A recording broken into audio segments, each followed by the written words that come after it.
r/NoSleep. Posted by you/richardlovesspace. My missing friend left me this crumpled letter.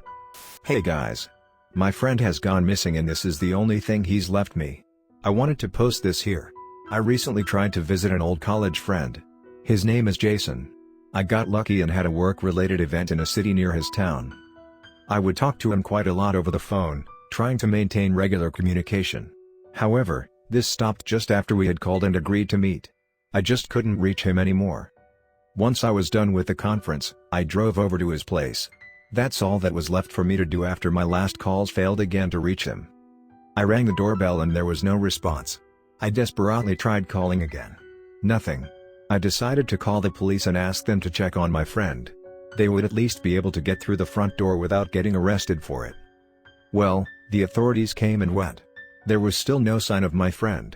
One of the cops, however, handed me a crumpled letter.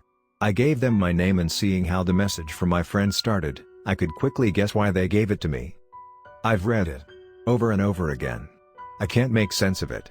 That is where I hope you can help me. The cops ended up launching a proper investigation after I called them again 3 days later after no sign of my friend. There was no sign of him or any break-in. Everything was in order. They said they would keep looking, even try the lake just outside of town. The suggestion made me shudder. However, it's in their hands now. I called everyone I could who might know something. My friend is still nowhere to be seen. Give this a read and let me know what you think. Here's his letter to me. Please, my name. I know you are likely looking for me and please don't stop. I am here. I am still here, goddammit. I got this painting art fucking abomination of a German cabin in a birch forest. I just hung it up over my bed. As you know, Allison had just left me and was taking a break from work. I found it at a yard sale. I don't know. Just picked it up because it reminded me of a similar cabin my Oma had back in the fatherland.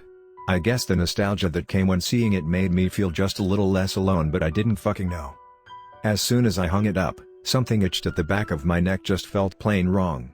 I had just fucking bought it and already something was off. I looked at it. It wasn't the placement. Actually, it looked quite good on the wall. It felt like it expanded the room. So I kept staring at it. Staring and staring and staring. There had to be something I hadn't seen before. I even forgot to blink every now and again. Only when I had to go eat, sleep or shit I would avert my eyes. The very existence the picture was supposed to help me alleviate had only become worse and worse. I was basically living out of my bedroom, now nothing more than a rectangular cell with pastel wallpaper, a wooden Swedish bed and closets and my desk. I was so fucking thankful for you calling me when you did, reminding me of your visit. I thought I was going nuts. Your voice really helped. Finally, I wasn't feeling so lonely anymore. But the painting was still there, reminding me of what your calls were only temporarily fixing. Then it happened. It was the day when you told me about your plans to come to the city. You were my escape. You could have helped me trash the painting and just not be alone. I didn't have the strength. I lost whatever was left. See, I had begun to believe it was just me, like always. You know what I mean. At least obsession was good back in college when fixing your code. Before I say more, I want you to know that I'm just lonely and sad and gently losing my sanity. Nothing more. Nothing darker. I need you to understand that since when you read this I don't want you to give up hope. I need you to do something, anything. My door vanished. Not the front door and not any other door. And it didn't just vanish as if pulled from its hinges. Where there was once my white bedroom door was now just that blue fucking pastel wallpaper, disgustingly clean just like the rest. I know, my name again. I know. Of course, I barely noticed, staring at the painting all the damn time. It was only when I needed to go to the bathroom that I almost flat out walked into the wall where the door used to be. First, there was disbelief, then there was horror and then came vindication. If you can believe it, I felt vindicated. For once justified my obsession. Of course, it had to be the painting. It's not like I get trapped like this regularly. But you know what's worse than being alone in a room with the only company being a gaudy painting? Being alone in a room with a painting that has just sealed off your exit. It wasn't like I was going to take it anytime soon. I was waiting for you. It knew. Given everything else, I have to say I took it quite well. It surprised me, but it also gave me renewed energy. I had to keep looking. The secret had to be somewhere.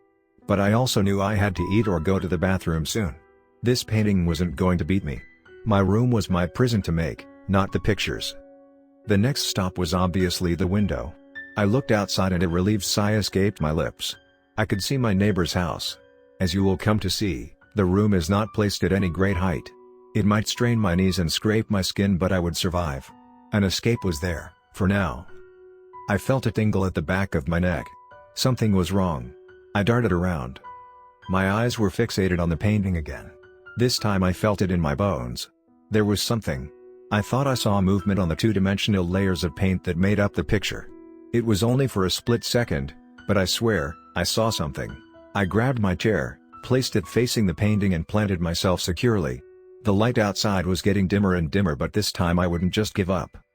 My bedroom seemed to contort around me, the walls twisting and turning to make the painting the only vanishing point in my line of sight.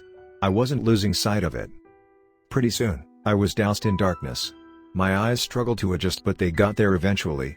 Licking my lips, I leaned in closer. Maybe it was just the moonlight. Maybe the moonlight helped me, but I saw it again. It moved between the far-off bony whites of the forest in the background. Again, my name. It was for a split second. If I had blinked I would have missed it. But I swear to you, I saw something move. What it was, I couldn't say, just that it moved. I clapped my hands in triumph. But this time my order of emotions was reversed. First validation, then horror. Something had just moved, in the moonlight of my room and the sunny rays of the painting. My obsession changed its nature. Fear took over, fear of missing it moving again, fear of it getting closer. How many times had it traversed the paint when I wasn't looking? That's why I'm writing this letter, documenting what's happening. I have become fixed in the room, in a constant battle with something I don't even know what it is. I can't call you anymore. I need to keep looking. When you read this, I should still be here, but I don't know anymore. You can't come fast enough. I am scared. I grabbed this sheet as fast as I could from the desk next to me, trying to minimize eye contact with the painting. I almost fell to the floor, my little room suddenly regaining its dimensions. It felt bigger, emptier. But that was just my imagination. I was not a prisoner, but a warden now. I wrote everything up until now. I am sorry if it's hard to read.